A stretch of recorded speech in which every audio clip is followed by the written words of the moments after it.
So do you understand this graph? Yeah. Okay. And next theory is incentive theory. Sometimes behaviors is not pushed by a need.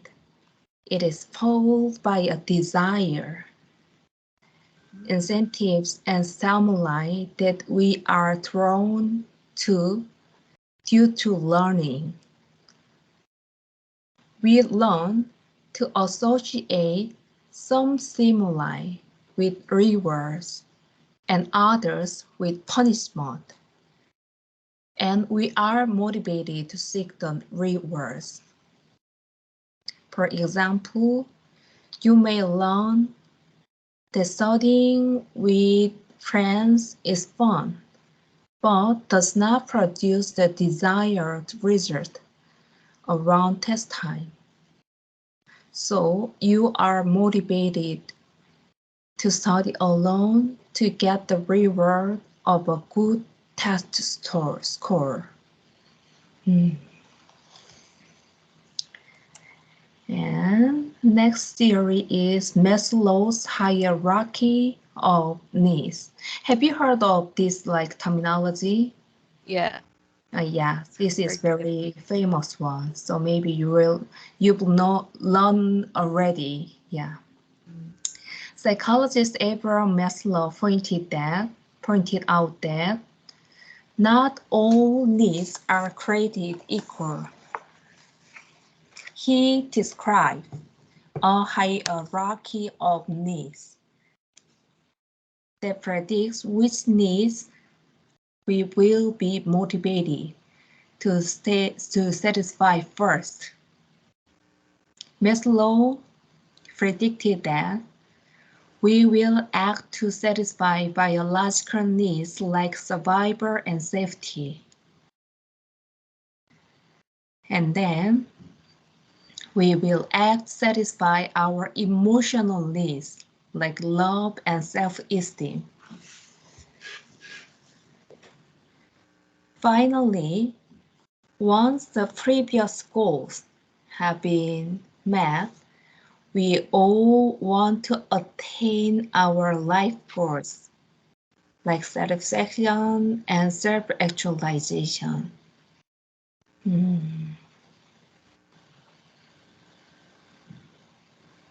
And a need for fulfill our unique potential as a person. The more basic needs must be met, people moving on to the next level. Maslow's theory makes intuitive sense, but some common human behavior seems to violate the theory. How would the hierarchy of needs explain a student going without heat or a phone in her or his apartment in order to pay for books per school? The student who stood in front of the tank in Tiananmen Square was definitely motivated to put other needs above survival.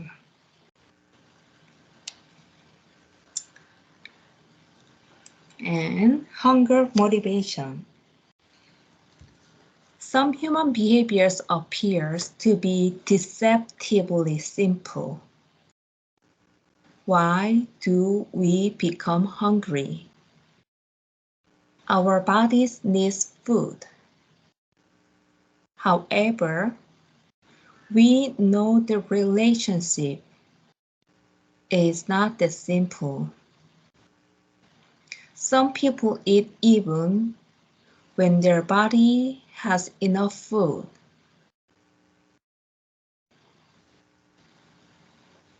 And some people do not eat when their body needs nourishment.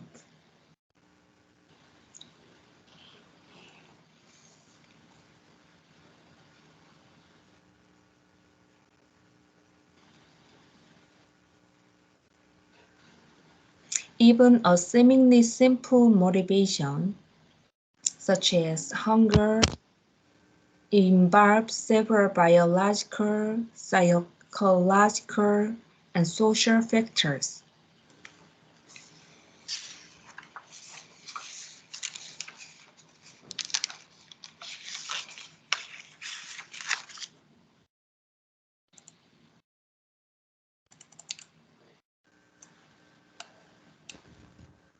And this is Maslow's hierarchy needs.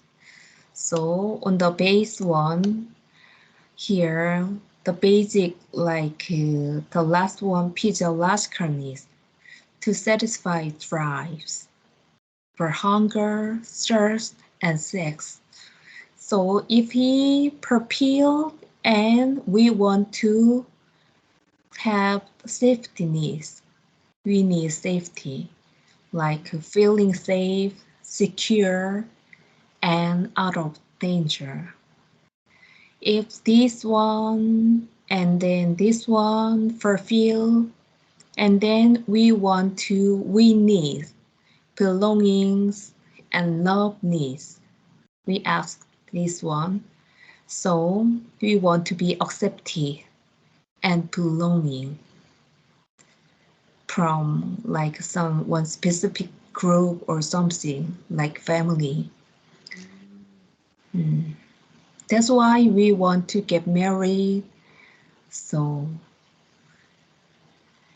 and then the next one is esteem needs.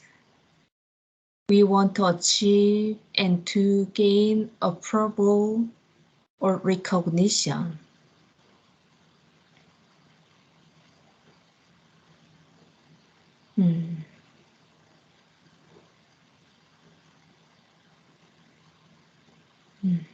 And the last and the highest needs is self-actualization needs to fulfill your unique potential. So this is step 1, step 2, step 3, step 4, and final step. So once one step, like previous step, just fulfilled, and then we ask the next steps like this. So that's why the instincts like hunger, thirst, sex is the most important like drives. Do you understand? Yeah, I agree with this. Yeah, I also agree. I totally agree. And biological basis of hunger. Several biological cues create a feeling of hunger. Researchers inserted balloons into participants' stomach. By inflating and deflating the balloons, they were able to determine that we report feeling hungry when our stomach is empty and contradict and full when our stomach feels full. Our brain also plays a role in the feeling of hunger. The hypothalamus monitors and helps to control body chemistry, including the ratio of glucose and insulin, and make us feel hungry when we need to eat.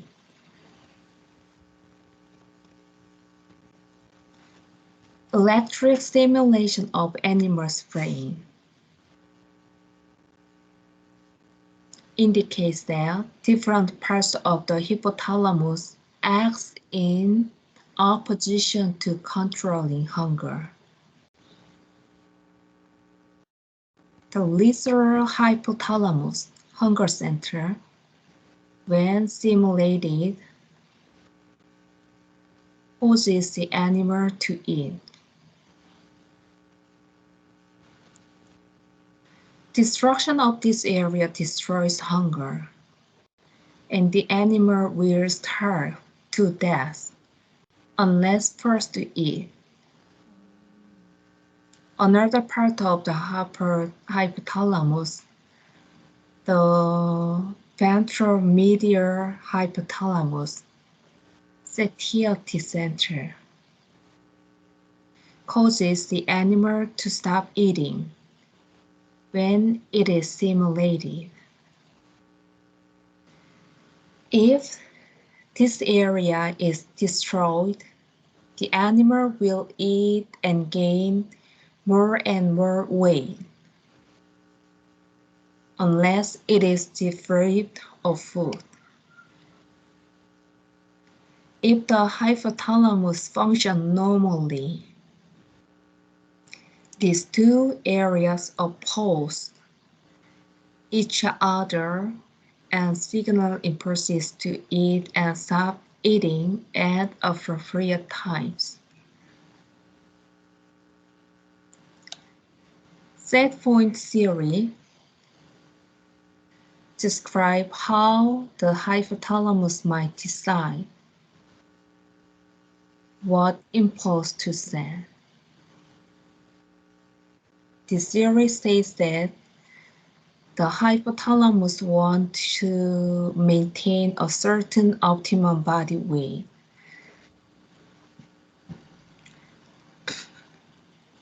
When it drops below that weight,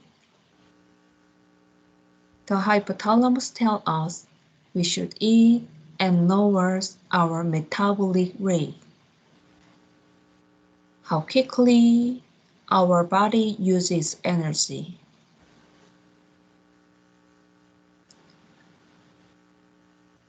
The hypothalamus tells us to stop eating when that set point is reached and raises our metabolic rate to burn any excess food. Not all researchers agree that we have a set point per weight, however.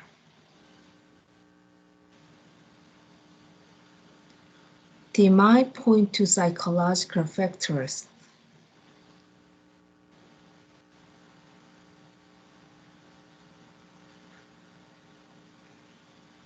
And believe that weight maintenance has more to do with learning and cognition than with the hypothalamus.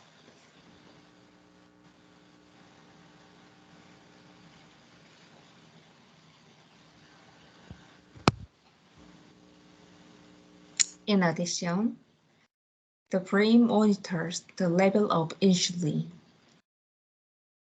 released by the liver and glucose, and this balance also influences our perception of hunger. Okay, let's see.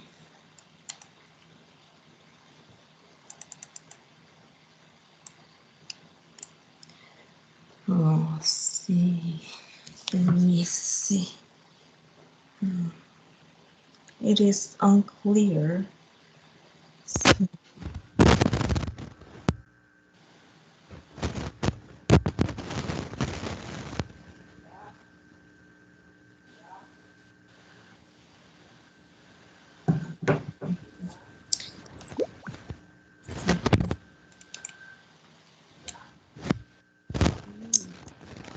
Psychological factors in hunger motivation. So far, our drive to eat appears to be governed strictly by our physiology.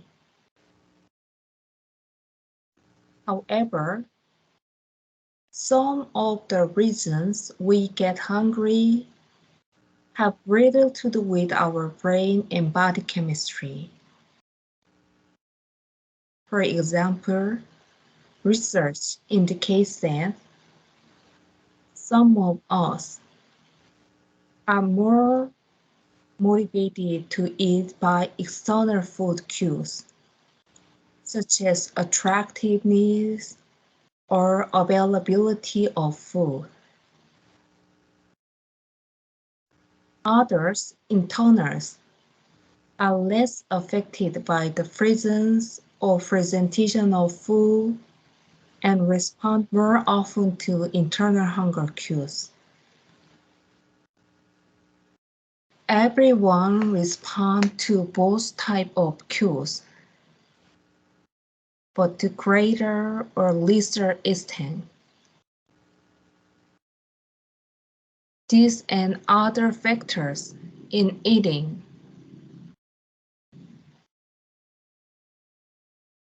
might be learned.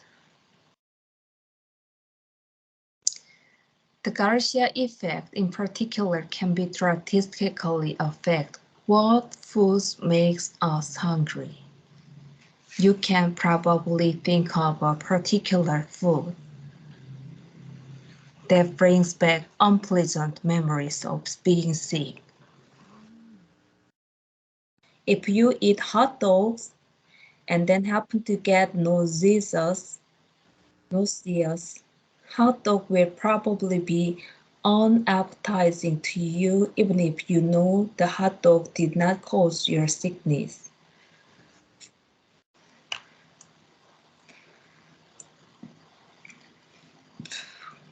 This is caused by the Garcia effect and occurs whenever nausea is paired with either food or drink.